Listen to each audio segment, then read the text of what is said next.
Hello students, मैं गुलाब सिंह हमारे अपने यूट्यूब चैनल ओजे क्लासेज में आपका एक बार फिर से हार्दिक स्वागत करता हूं।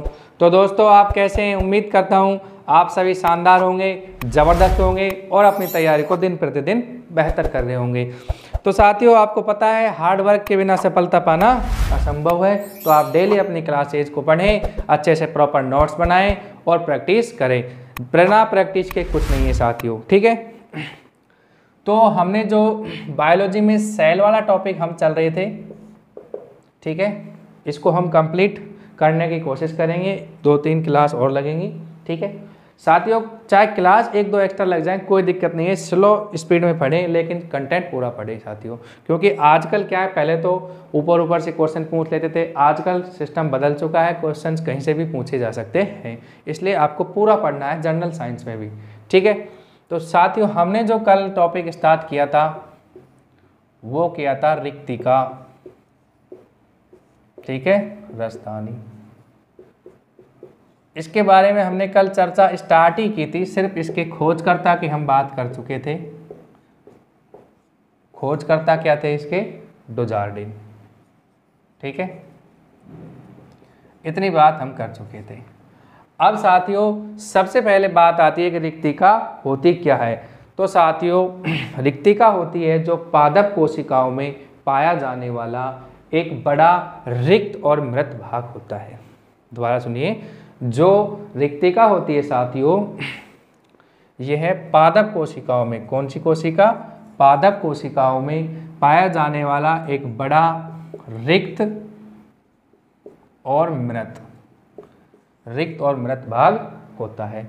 अगर इसके आवरण की बात करें साथियों, रिक्तिका का आवरण क्या कहलाता है? टोनोप्लास्ट कहलाता है, ठीक है। इसमें जो अंदर पदार्थ होते हैं भरा होता है, उसे क्या कहते हैं? कोशिका रस कहा जाता है। इसके बाद में साथियों बात आती है रिक्तिका कितने प्रकार की होती है। तो साथियों, रिक्तिका 3 प्रकार की होती है। कितने प्रकार की? 3 प्रकार की। एक तो होती है खाद्य रिक्तिका, एक होती है साथियों संकुचनशील रिक्तिका, और एक होती है गैस रिक्तिका, ठीक है। इन 3 रिक्तिकाओं के बारे में देखेंगे। खाद्य रिक्तिका जैसे क्या करती है? भोजन के संग्रहण का कार्य करती है, ठीक है। उसके बाद में आती है संकुचनशील रिक्तिका, तो ये क्या करती है? परासरणीय क्रियाओं का नियमन करती है। उसके बाद में आती है गैस रिक्तिका, ठीक है साथियों। गैस रिक्तिका क्या करती है? हमें उत्प्लावना देती है। नील हरित शैवाल इसका उदाहरण है। इन सब के बारे में आज अपन चर्चा करेंगे और रिक्तिका को कंप्लीट करेंगे। इसके बाद बात करेंगे तारक काय की, ठीक है साथियों। तो ये जो पॉइंट्स मैंने आपको बताए हैं, ये आपको लिखने हैं बस। रिक्तिका के बारे में इसकी खोज को पूछ लिया जाता है।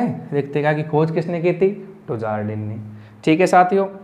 तो आप लिखेंगे रिक्तिका के बारे में पहला पॉइंट क्या बताया मैंने आपको? यह पादप कोशिकाओं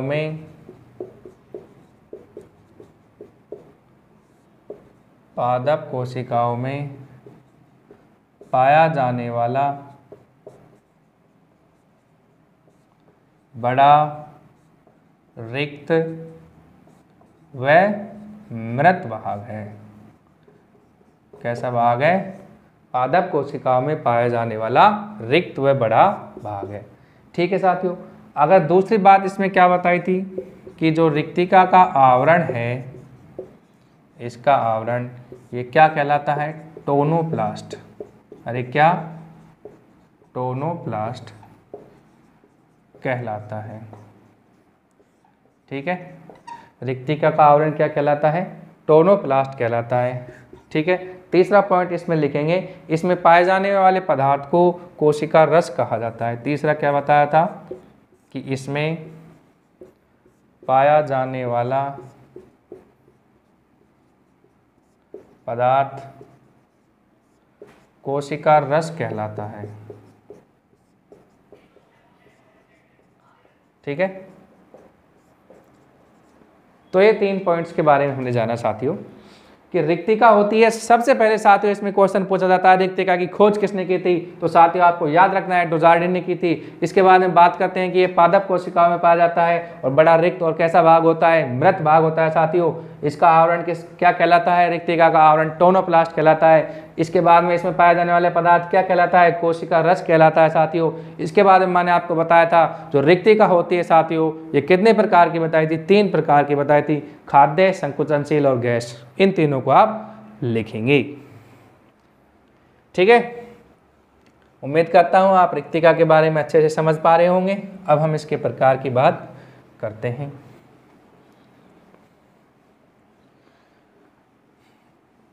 ठीक है, अब देखिए साथियों,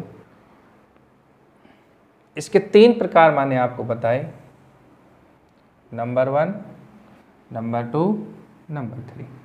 सबसे पहले मैंने आपको बताया खाद्य रिक्तिका,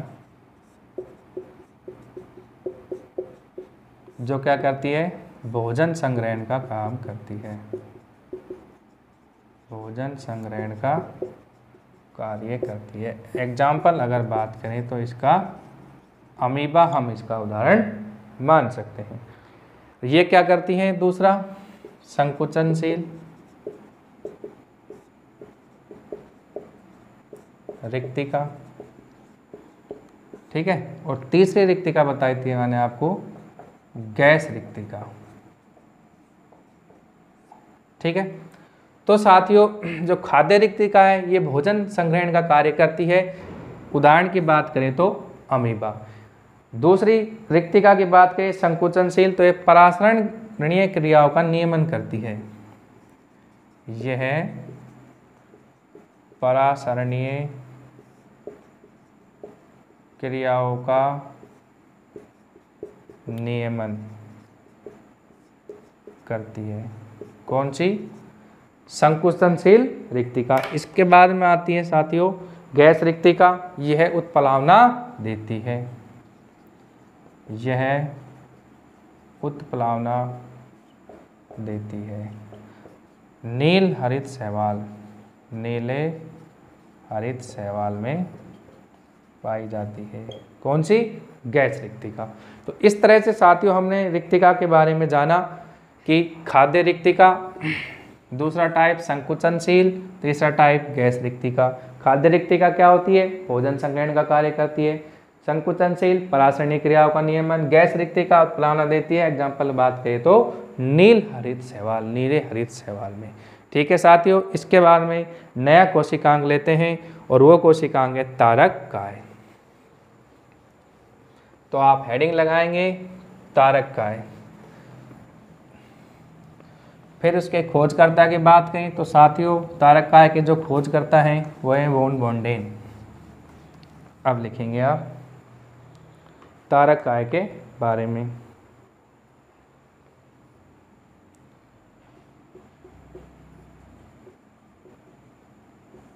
सबसे पहले बात करते हैं खोजकर्ता। तारक काय के खोजकर्ता कौन है? तो साथियों मैंने आपको अभी बताया, क्या बताया? वोन बोंडेन, ये इसके खोजकर्ता है। ठीक है, तारक काय होता क्या है साथियों? समस्त जंतु कोशिकाओं में समस्त जंतु कोशिकाओं में केंद्रक के निकट तारे के समान आकृति में पाया जाता है। क्या? तारक काय। ठीक है, तारक काय क्या करता है? शुक्राणु की पूंछ का निर्माण भी करता है। ठीक है, ये 2-3 पॉइंट्स आप इसमें लिखेंगे। और इसका निर्माण कहाँ होता है साथियों? केंद्रिका में। तो सबसे पहले इसका निर्माण ही लिखते हैं कि तारक काय का निर्माण केंद्रिका से होता है। ठीक है, इसके बाद में समस्त जंतु कोशिकाओं में तारक काय होता है। यह समस्त जंतु कोशिकाओं में केंद्रक के निकट, किसके निकट? केंद्रक के निकट तारे के समान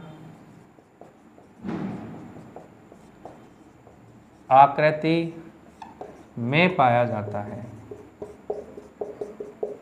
ठीक है, तो हमने क्या जाना कि तारक काय का निर्माण केंद्रिका से होता है। यह समस्त जंतु कोशिकाओं में केंद्रक के निकट तारे के समान आकृति में पाया जाता है। जैसे कि नाम से पता चल रहा है, तारक काय, तारे के समान आकृति में। ठीक है, इसके बाद में बात करते हैं इसका मुख्य कार्य। तो इसका मुख्य जो कार्य होता है तारक काय का, प्यारे साथियों, यह कोशिका विभाजन के समय तरकु तंतुओं का निर्माण करना होता है। तारक काय का जो मुख्य कार्य है वो लिखेंगे कि इसका मुख्य कार्य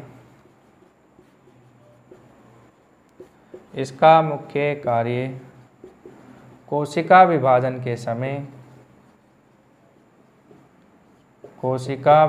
के समय तरकु तंतुओं